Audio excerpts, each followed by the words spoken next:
Halo sahabat JP, kembali lagi nih dengan Jago Belajar.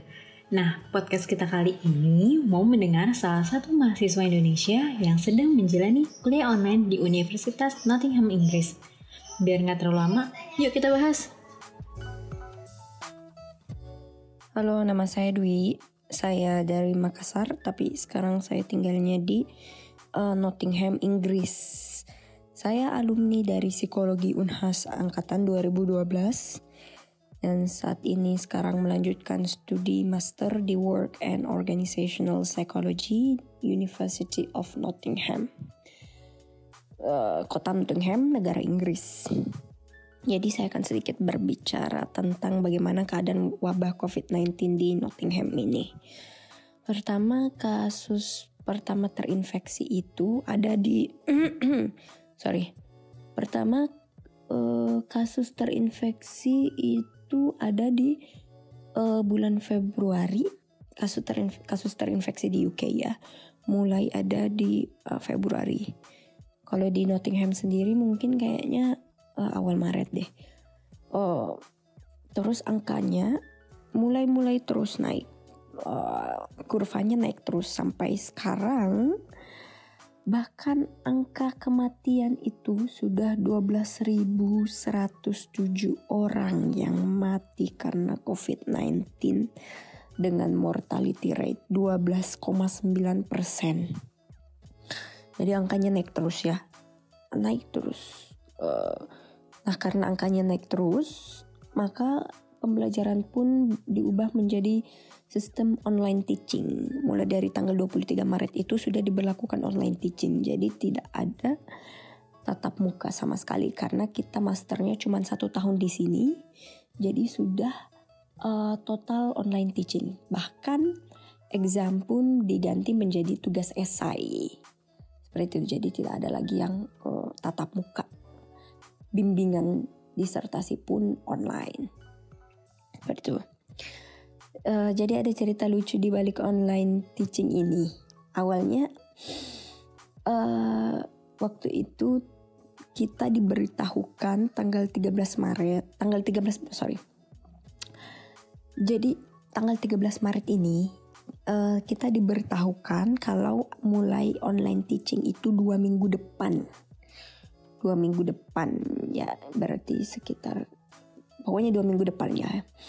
Jadi minggu depan itu masih kuliah kelas. Kita masih tatap muka kelas karena itu adalah masa transisi menuju online teaching.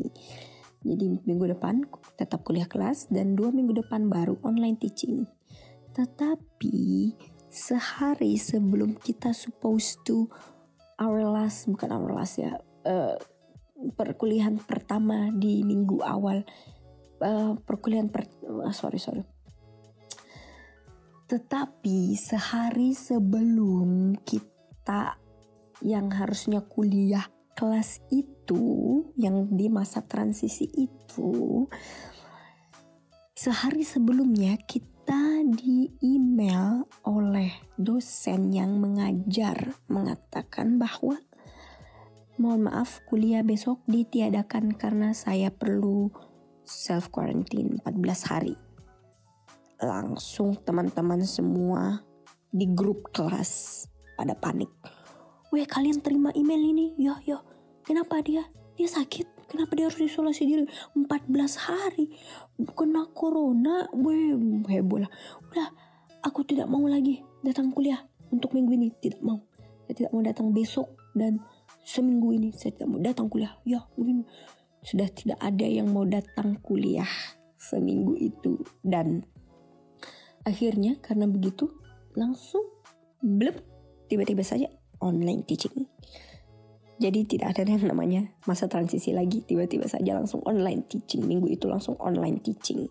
Yang supposed to minggu depan, yang harusnya minggu depan online teachingnya, jadi minggu ini sudah online teaching.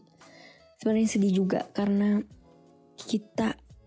tiba-tiba saja online teaching, kita satu kelas jadi kayak tidak sempat kayak farewell gitu ya, tidak sempat melihat satu sama lain. Kita akan berpisah lama karena memang kita tidak akan bertemu, mungkin tidak akan bertemu lagi karena semua sudah pada pulang pada saat itu sudah mulai online teaching, semua pada pulang ke negara masing-masing dan tidak berpikiran untuk kembali lagi ke Inggris ke sini. Makanya sedih karena tidak ada, we don't know that we will not seeing each other anymore for a long time. Jadi kita tidak, seandainya kita tahu kita kan masih bisa kayak farewell lah, kita ngumpul-ngumpul lah, tapi ini karena sudah tiba-tiba sudah tidak ada. Seperti itu, maaf curcol sedikit. Oke, jadi itu dari bagaimana gambaran kasusnya di UK. Terus kemudian pertanyaannya adalah bagaimana sih pemerintah mengatasi wabah ini. Nah, jadi pemerintah ini sejak tanggal 17 Maret memberlakukan sistem lockdown. Katanya untuk 3 minggu.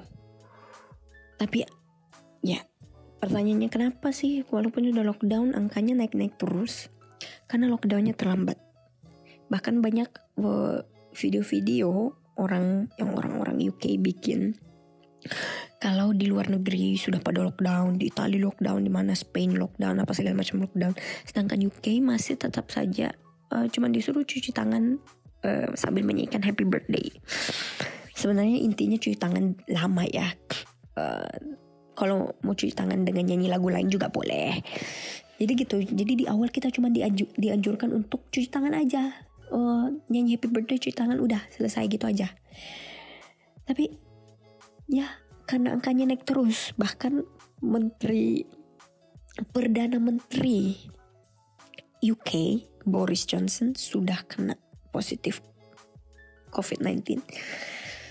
Langsung deh lockdown. Jadi menurut saya kenapa naik terus, karena itu terlambat. Jadi bagaimana sih lockdown di UK ini? Saat lockdown ini kita dilarang untuk jalan keluar lebih dari 2 orang. Kita dilarang untuk keluar kalau bukan untuk beli groceries atau obat-obatan. Dan kita dilarang melakukan gathering lebih dari 2 orang. Ketika didapat kita akan di-charge, dikena denda, dan polisi berkeliaran di jalan, dan randomly kadang kita akan ditanya, kamu mau kemana? Seperti itu. Dan kalau kita tidak jelas mau kemana, udah.